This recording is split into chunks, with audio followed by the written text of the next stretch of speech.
We are back in Marrakesh and we are here to do all of the suggestions that you guys have given us of the, I guess, lesser known things to do, right, in Marrakesh. So yeah, we're going to head out. We've got a big list and we are going to check them out. One of the things that you guys recommended that we are most excited about is a place that you said we have to go eat that does slow cooked lamb. So that is the first place that we are heading to.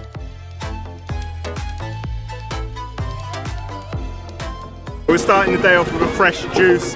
Again, it is really delicious stuff. Highly recommend it if you do come here. And then we're just going to wander on to the restaurant. How are you feeling about being back in the madness? I'm loving it already. Yeah. It's so noisy. The noise, it's even busier than when we were here last time. I think probably because it's Saturday. So yeah, I think it's going to be even more manic. This 100% feels even madder than last time we were here. So we just seen a stall with a guy selling false teeth. Like he had like all false teeth lined up and then just loads of like loose teeth. I don't know whether it was like a make your own kind of thing. Absolutely mad. And then we just walked past somewhere else and there was like a load of peacocks and some hedgehogs.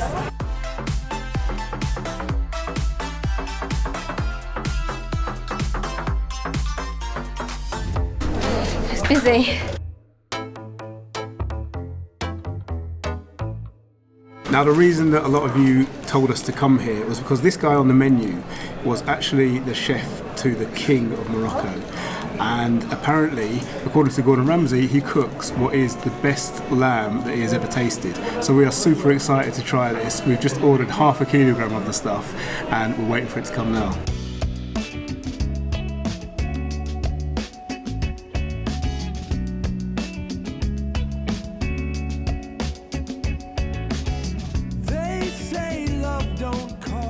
Well, we definitely came at the right time then. I know, it's got so busy. There's a huge queue, probably about 50 people outside now.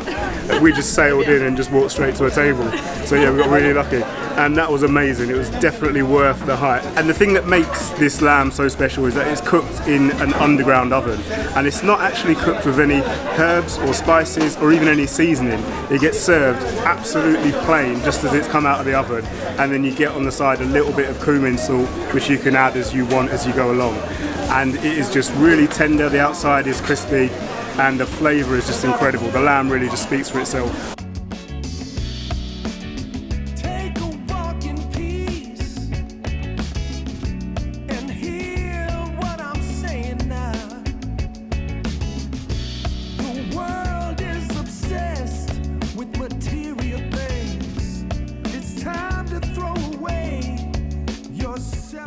We're on our way to one of your recommendations, the next of your recommendations, and we just saw this place. We're going to have to stop and get some. They just look too good.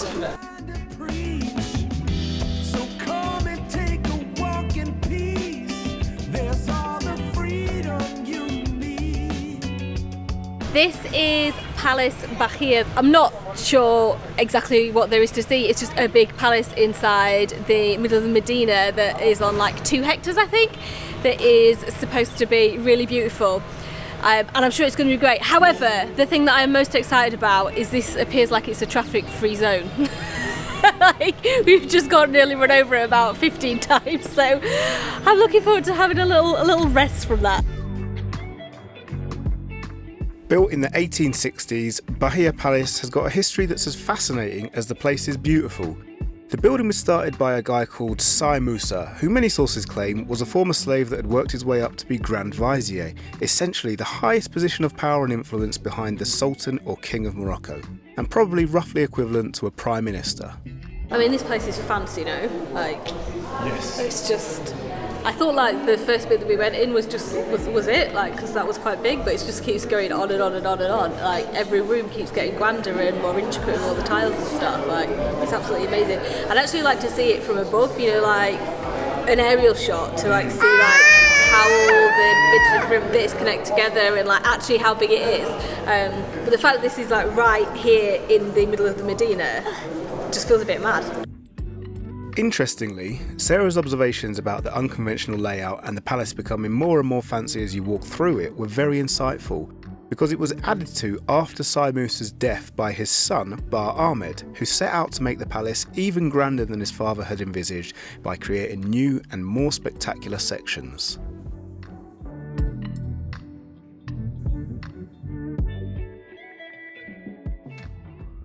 Well, we are up bright and early this morning then at another of your recommendations. This time we are at Badi Palace. I think this is more of like a ruined palace compared to yesterday. Okay. Like it's not as well preserved. I might be wrong. But yeah, let's go in and see what it's about.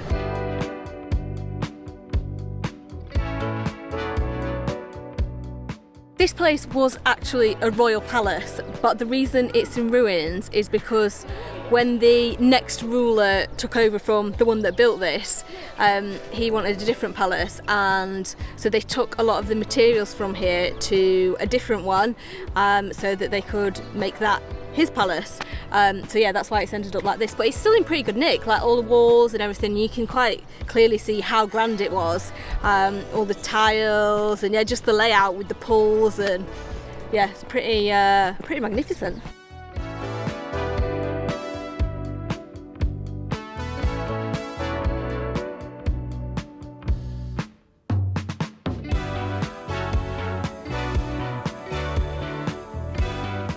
This is the Saadian Tombs that we are at now, and it was created to house the founder of the Saadian dynasty upon his death. And then there's loads of other sultans that are buried here as well, including the last sultan of the Saadian dynasty, Ahmed al-Mansur. Correct me in the comments if I'm wrong about these things, by the way. He basically made this place, it already existed, but he made this place like more beautiful because his dad is buried here, and his dad was murdered, and as a way of honouring him, I guess he kind of beautified the place and made it more extravagant. After his death and the end of the Saadian dynasty, the guy that took over, Moulay Ismail, was not happy basically about a lot of the architecture that was around from that time period. So the palace that we were just at, he set about basically destroying that. When I say that they took things from there to the palace that he was building, they basically took everything of value out of there and then just trashed it. However, he decided not to do that to here, basically out of a mark of respect. But it was all closed off, and he just had a little gateway to it, a little doorway to it, through from the outside. And no one basically knew it was here for centuries and centuries. So they only found it in, I think, 1912, when someone was doing some aerial photography from up above, and they were like, oh my gosh, what's that in there? So we came in thinking that it was going to be like quite a small, like, graveyard, but it's actually pretty massive, so I don't know how no one knew it was here. But anyway, yeah, that's the story of this place. The guy that Sarah's talking about, Moulay Ismail, was by all accounts a pretty bloodthirsty ruler, and he's said to have ruthlessly done away with anyone who crossed him, which some claim to be around 30,000 unlucky souls, before displaying their heads on the surrounding city walls. Even more incredibly, he makes an appearance in the Guinness Book of World Records, but this claim to fame is actually for creating life rather than ending it, because he's said to have fathered a whopping 867 children. How on earth would you remember all of those names? It's probably quite hard to believe what I'm going to tell you, given as it is so warm here in Marrakesh. However, the next place that we are going to, Ouarzazate, is covered in snow. It's only a few hours from here, but over the last few days or last week, they had really, really heavy snowfall there. And people got stuck, stranded, really not a situation that we want to be driving into, really. Well, I'm not even sure we could drive into it anyway because it was so deep. It means going back over the Atlas Mountains as well to get there, and at the minute I think that road is closed. We've been trying to find out when it will possibly be open and kind of what the situation is there, but we think for the time being it is still closed. So yeah, we are still hanging about in Marrakesh for the time being. Luckily, thanks to all your suggestions, we've got tons of stuff to be working our way through, so we are definitely not bored. But yeah, we're going to do something today that, I don't know, it's been on our list, I think, since we got to Morocco, Absolutely. right? Yeah.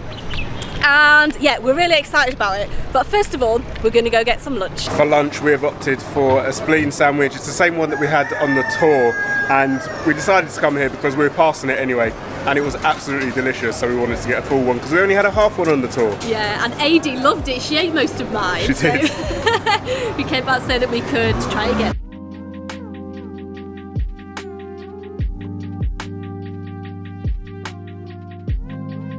Now, there are loads of these places all over Marrakesh, but the one that we are walking to is outside of the city walls, and we're hoping that it's going to be less touristy, a little bit more local, and also the price reflected in that as well, because some of them can be pretty pricey. And you would normally go and do this kind of thing in a group or certainly with a partner or something, but because we can't do that, because it's not something that Adi can do, we are going to be splitting off this afternoon and going our separate ways while we do this experience. If you haven't guessed what I was talking about already, then it is of course a hammam.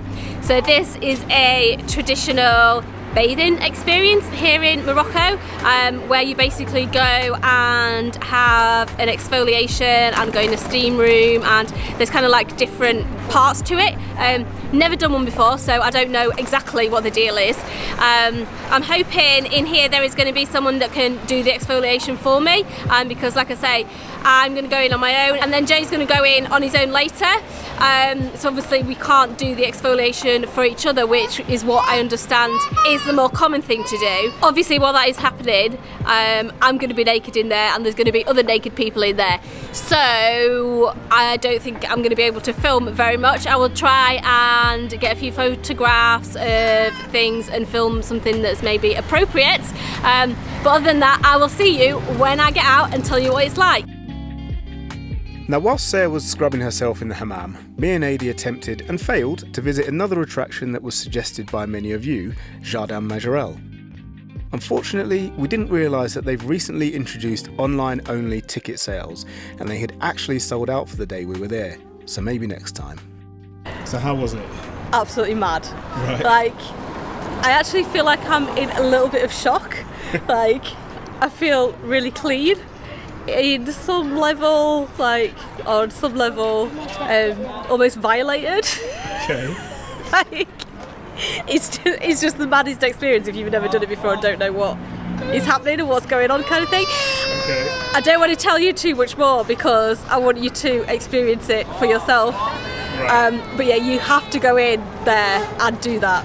Honestly, 100%. Like, you have to do this when you come to Morocco. Like, I feel like it was mad, but I'm already addicted to it. Does that make sense? Okay. Right. We didn't get a chance to film anything else yesterday after the hammams because it had already got quite late and we needed to rush off, get something to eat and get Adi to bed. So we just wanted to talk a little bit more about the experiences, right?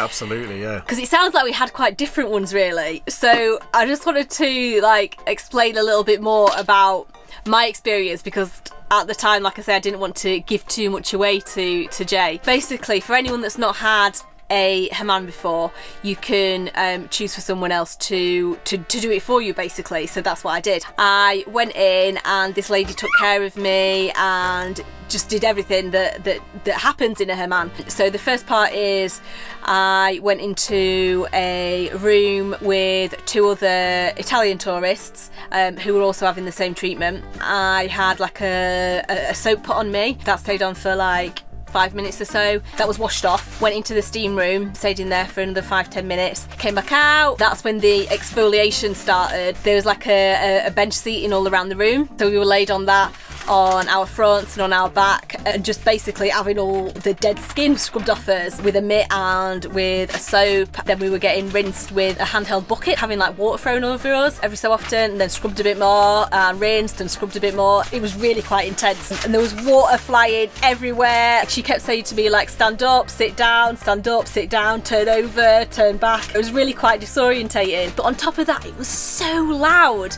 because the three women that were doing the treatments on us were singing, and it was lovely. Like, the singing was absolutely lovely, but the room was quite small and it was really echoey. So what I thought was going to be like a really like peaceful, relaxing spa treatment essentially was just like absolute chaos with like water flying everywhere and just all this loud singing. And then towards the end, the final rinse, shall we say, I was stood there and she was just tipping water over my head, so I couldn't see what was going on at all. And then she just like whipped my pants down. You were completely naked, by the way, other than your pants, so that was quite a surprise to me because I thought they were going to stay on. And she just like rinsed the exfoliating mitt that she'd been using, wrapped my towel around me, and then kind of like ushered me out quickly into the reception. I was like, oh my god. I genuinely felt like a little bit shocked. And then the other two girls came out and they were like, that was traumatic but really good, right? And I thought that was a really good way of describing it. But I loved it. Like, it was such a good experience, like nothing ever that I've had before. But yours seemed a little bit different, right? Mine was completely different. So if Sarah had explained that to me before I'd gone in, I would have thought that I was in a completely different place.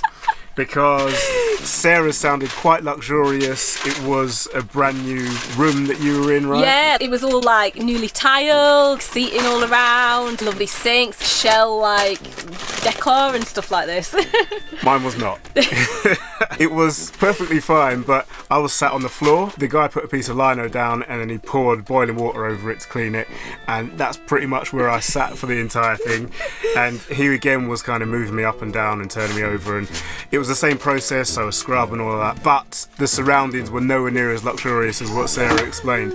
But I was completely oblivious as to what happened in a hammam, so I didn't realise, what was going to go on. And at one point when he was scrubbing me, it felt really, really like my arm was raw, and I looked down and it looked as though he'd scrubbed enough skin off to make a new me out of.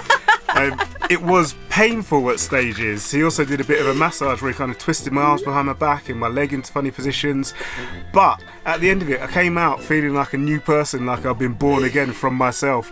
And it was just invigorating. So yeah, it was a really great experience. It was. I hope we get to do it again, actually, because Absolutely. I've never felt so clean.